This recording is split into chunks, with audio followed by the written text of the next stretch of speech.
যখন নমিনেশন কিনতে 10 কোটি টাকা খরচ হবে, সেখানে আর যাই হোক জনগণের অধিকার রক্ষা হবে না।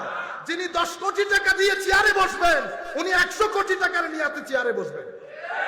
সমস্যা হচ্ছে এখন এই কথাগুলো আমরা বললে আপনারা স্বাভাবিক, আমাদেরকে আপনারা মৌলবী নাম দিয়ে দিয়েছেন, কিন্তু দোয়া করেন আপনাদের পক্ষ থেকে যেন কেউ কোনো সময় কোন জায়গায় যেন বসার নসিব হয়।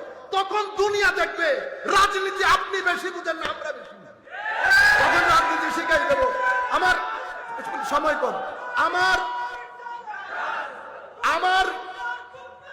আমার নবীর রাজনীতির সাথে যারা জড়িত, ফারুক আজমের রাজনীতির সাথে যারা জড়িত, ইমামে আজমের প্রাইভেট ল, পাবলিক ইন্টারন্যাশনাল ল যারা পড়েছে, আপনি আর যাই শিখান, মৌলবী বলে তাদেরকে পিছনের কাতারে বসানোর যুগ শেষ।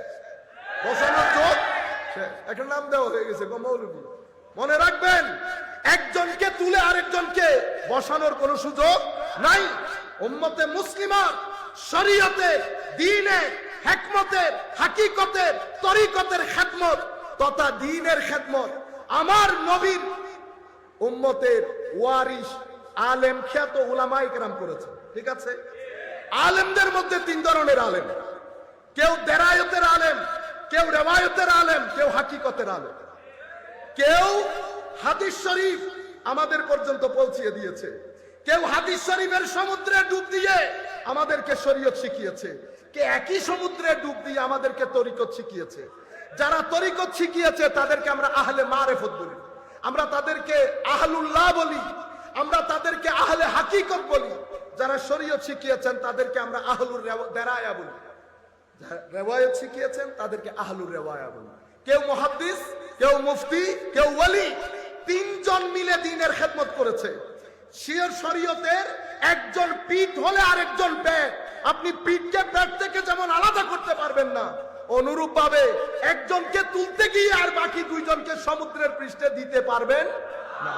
এই কাজ বন্ধ হতে হবে, এই কাজ বন্ধ হতে হবে। আমি আপনাদেরকে যে জিনিস বোঝাতে চাচ্ছি, সমাজের মধ্যে যখন মুনাফিকি ঢুকে যায়, রন্ধ্রে রন্ধ্রে সব জায়গায়, বক্তার বক্তব্য, লেখকের লিখনি, সব জায়গার মধ্যে যখন নেফাকত ঢুকে যায়, আমার নবী এই নেফাকতের ইমেজটাকে সামনে রেখে বলেছেন, উম্মত সময় আসবে সকালের মুমিন বিকাল হতে হতে কাফের হয়ে যাবে। কেন কাফের হবে?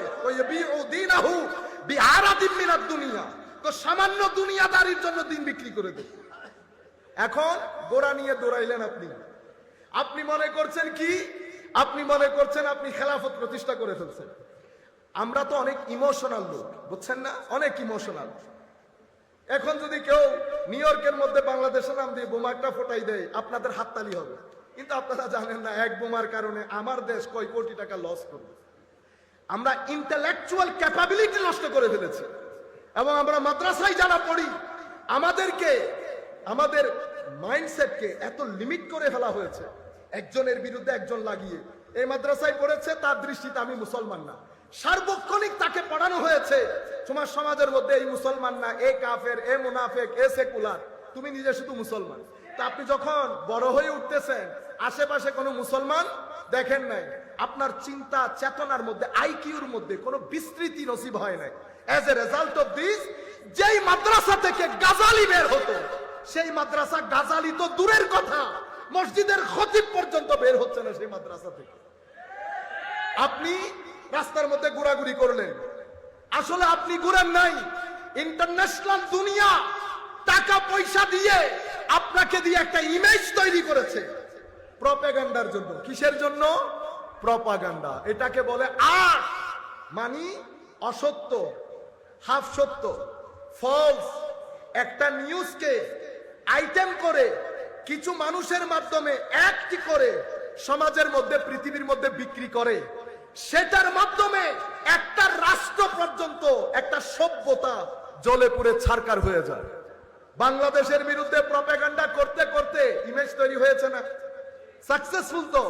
আলটিমেটলি এখন সেই প্রপাগান্ডা আল্লাহ পাক জানে কোথায় গিয়ে শেষ হয়। বুঝতে পেরেছেন?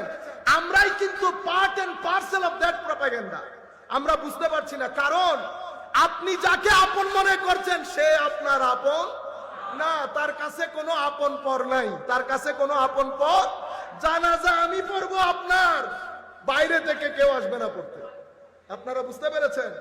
ইন্টারন্যাশনাল দুনিয়া এটাকে আইটেম বানিয়েছে, পৃথিবীকে দেখিয়েছে। দেখেন মৌলবীদের কাজ, এদেরকে যদি ক্ষমতা দেওয়া হয় এরা পৃথিবীকে বসবাসের অযোগ্য করে ফেলবে। ইমেজ তৈরি হয়ে গেছে। এখন আপনি সময় সুযোগ করে ভিডিও শেয়ার করে দিবেন।